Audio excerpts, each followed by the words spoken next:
Bugun reysga Get Ready With Me qilamiz. Mani makiyajim уже tayyor, sochimni yig'ib kelishim kerak. Stюардessalar har doim bir xil soch turmagi qilib yuradi deb o'ylagan bo'lsangiz adashasiz. Chunki turmaklarda mana bunaqa har xil variantlarimiz bor. Lekin men bugun eng klassik variantini qilaman.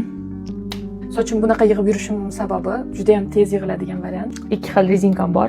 Bittasi ko'k, bittasi qora. Oxirgi payt men bu ko'kini taqib yuraman, o'shaning uchun bugun ham shuni taqamiz. Qizlar zerikmasin deb ikki xil formamiz bor. Bittasi ko'ylak, ikkinchisi rubashka bilan shim.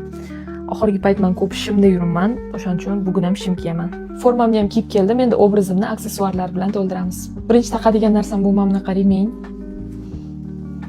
Biz birdaniga ikkita kompaniyada ishlaganimiz uchun ikkita sharfimiz bor. Heston Airlines'niki, bu Valetta Airlines'niki.